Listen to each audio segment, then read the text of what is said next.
Hey, Sunshady Buckaroos, how the heck are you? I am Tom the Whiskey Whisperer, at least for the purposes of this video anyway. And if I can get everything working here, bear with me.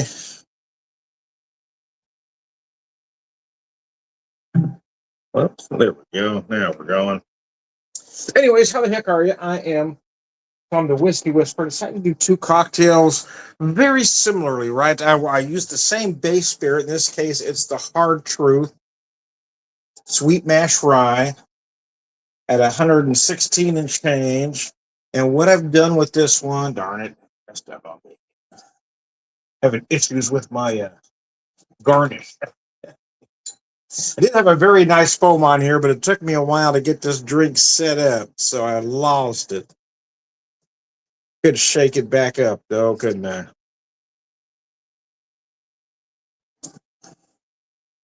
Anyway, sláinte.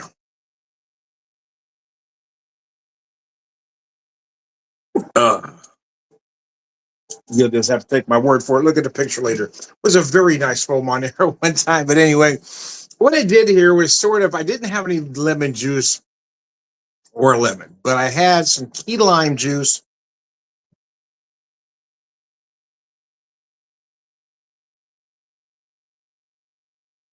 Oh gosh, that's delicious. But I had some key lime juice and a fresh lime. So what I've done here really is, depending on your sensibilities, the decade you learned about cocktails, this is either a daiquiri with whiskey or it is a lime whiskey sour. Both are apropos. Both are a spirit, citrus, and a sugar. So I used a raw sugar simple in here. Yeah, for the picture, I had a really nice foam on there, and I had that and that lime just balanced, so it was very pretty, but I couldn't get it to stay. Anyways, nevertheless, the drink is absolutely beautiful. This is tasty. It is warm here in the Ozarks. It's very sticky, a lot of humidity. I wasn't necessarily trying to channel a tiki or tropical vibe, but it's kind of what I was feeling with the ingredients I have. A lot of folks don't realize that a daiquiri isn't what we've all come to know as a daiquiri, right? It's not this frozen concoction in a funky glass. No, a traditional daiquiri was rum, lime juice is simple, sometimes served with an egg foam, sometimes not, but served up or straight up in a coupe, typically.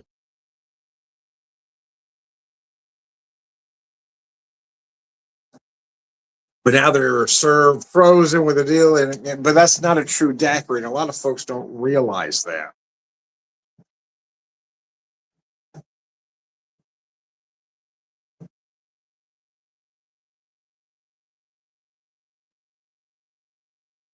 But I didn't have any rum. I'm kind of running out of stuff. I had some Appleton Estates 12-year-old rum, but I had it for a while, so I let my wife use it a while back in some baking. I make some rum balls and that sort of thing. Um, and as I've said ad nauseum at this point, I'm trying to work through some of the stuff I have. So I decided to focus on this particular whiskey, at least for these two cocktails today on a Saturday. Since I am off tomorrow, I'm off tomorrow and Monday. I'm not typically off Mondays, and I don't typically take off holidays. I love working holidays because, well, I get to see all my friends for one, but the tips are really good on holidays. So I hate to give that up, but I had these days earmarked before the first of the year, to be honest, because originally we were going to do something else, but then our plans changed. But I decided to go ahead and keep the days off, just to, if nothing else, just sit home and relax.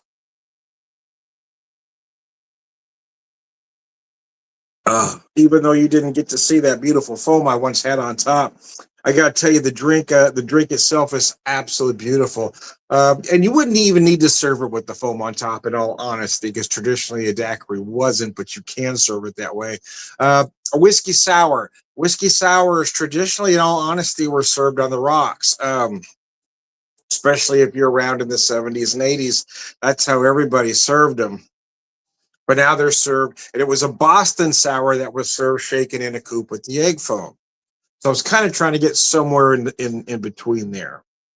But what was once solely known as a Boston sour is what most places now serve as their whiskey sour. And that rocks version's kind of gone by the wayside unless you're in a less fancy establishment, let's just say.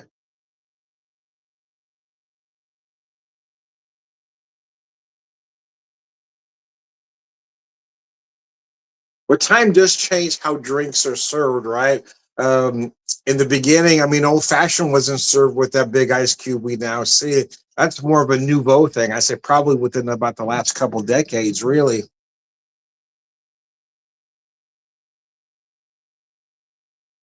because most old fashions way back then were served up either in a coupe in fancy establishments, or more like a sazerac is served straight up in a rocks glass.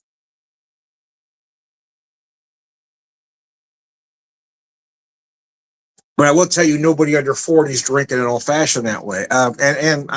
In all honesty, I may be the only person that does. Oh yeah, there are a couple bartenders around town that know me. I rarely order a drink out because I like mine at home better. But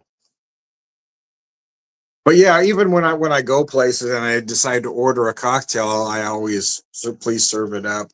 I don't like that ice in my glass. Just chill the sucker, put it in a glass.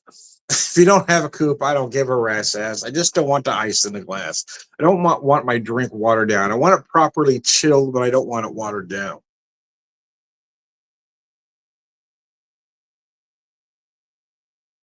Oh, God, that is gorgeous, man.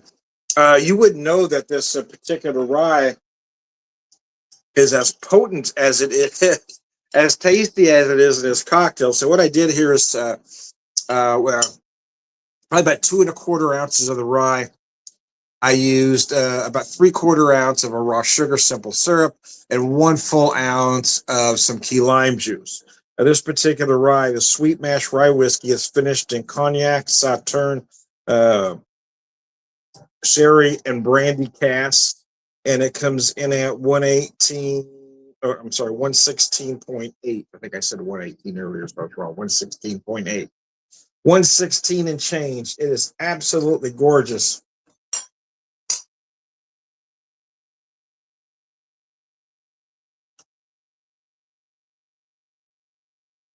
So I have one more cocktail to share with you. So bear with me. Don't go anywhere. I'll be right back.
All right. Are you still with me? I hope so. Anyways, if not, well, what you can do, right? Anyways, let me shake this up for you. So this particular cocktail, again, I use that exact same whiskey. I used about an ounce of that key lime juice, but what I did different here is I didn't add a sugar. What I did add to stay with that kind of tropical vibe this might lean more tiki than my last drink, is I use coconut rum. So I've got the whiskey and the coconut rum. So when I said earlier I didn't have rum, I meant, rum. It's not this flavor stuff. Anyway.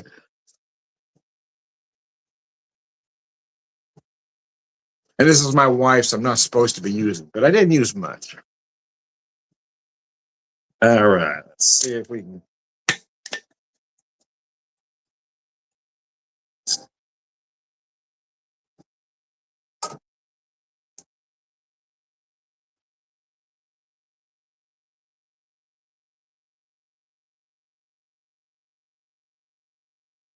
Not right. And reshook that one to put that foam back on there, as you can see. So again, this one's that rye coconut rum and lime juice. I added no other sweetener than that coconut rum. So if you like a sweeter drink, you can either, cut the amount of coconut rum and add some simple, or cut the amount of, or do both, cut the amount of the lime juice and the coconut rum and add that amount of simple to give you this perfect drink here.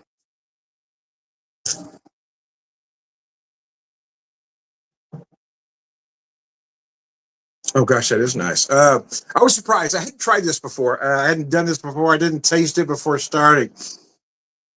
So I didn't know how that rum would play with the whiskey. I don't usually mix the liquors, right? I usually stay with one or the other. But I wanted to do that coconut and the lime. The lime in the coke. I want to do the coconut and lime with the whiskey and still kind of give it a tropical / tiki kind of vibe.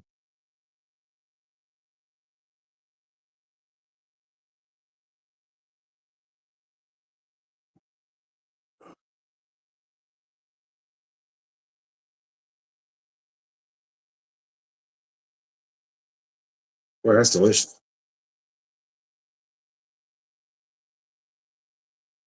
So for me, I'm glad I didn't add any simple. I will say though that others may want the drink sweeter than I personally like it, so you might want to add a little bit. But that to me, that coconut rum adds plenty of sweetness, and I do like that little bit of coconut playing with the lime and the whiskey. I like the way they work together in harmony, if you will. If you will, I will what, Tom? Anyway, I digress.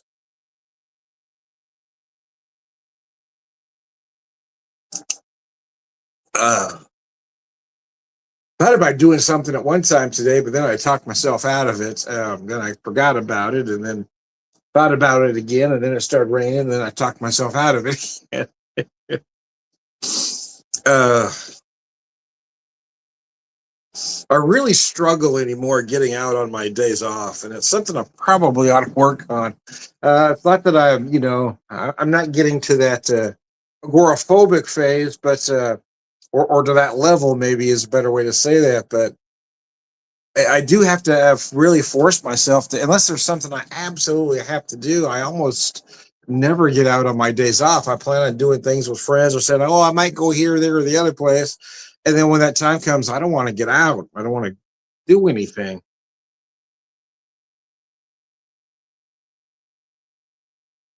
I have no issues getting out to go to work and that sort of thing. It's just that the days off, man, it's really a struggle to want to get out. Even though I plan stuff, okay, well, I'm going to meet you over there, or I'll meet you over there, and then I don't get out.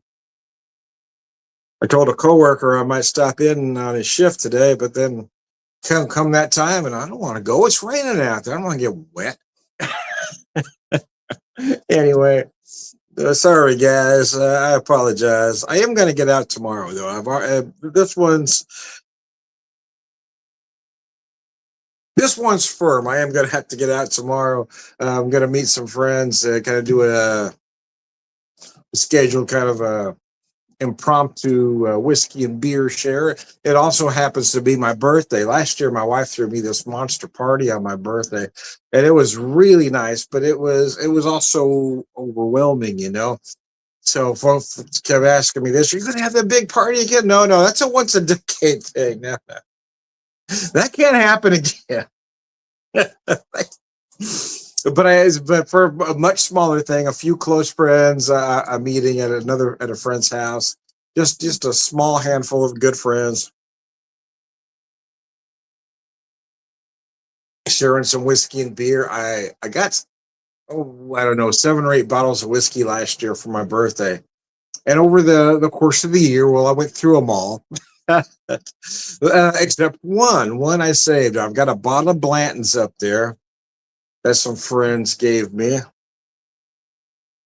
and actually, I really hadn't thought about saving it to my birthday until we got to December, and it was still on the shelf. I thought, huh. Now I'm going to give myself a goal. So I did. I managed to hang on to it. In fact, the plan was just to get to this weekend, and then I might pop it. But then another friend mentioned 2 or 3 days ago to do this thing at his house. I was like, yeah, why not?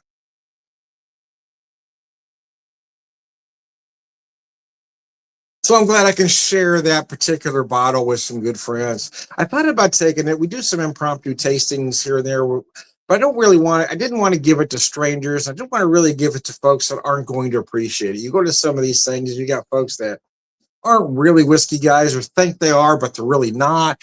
They're just drinking for the sake of drinking. I want to share this bottle with folks that really appreciate the whiskey, but I also want to share with folks that I knew were actual friends, and not just drinking the whiskey for the sake of drinking the whiskey.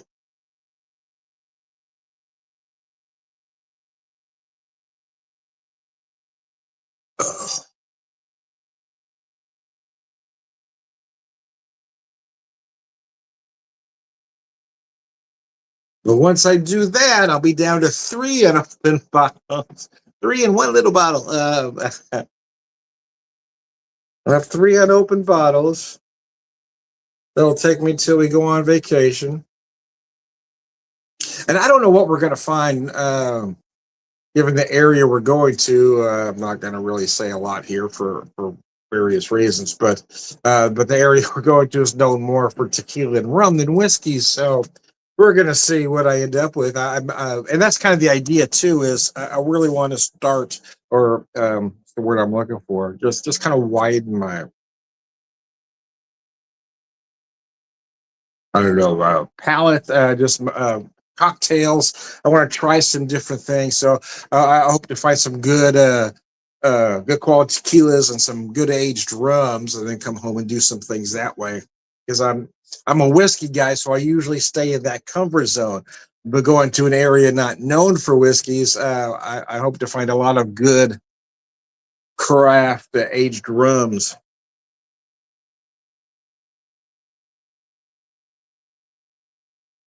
Uh, it's kind of what I'm trying to get in that, a tropical kind of tiki vibe. Anyways, I digress. I am Tom, the Whiskey Whisperer, Whiskey Evangelist, prolific whiskey drinker, purveyor of wisdom, and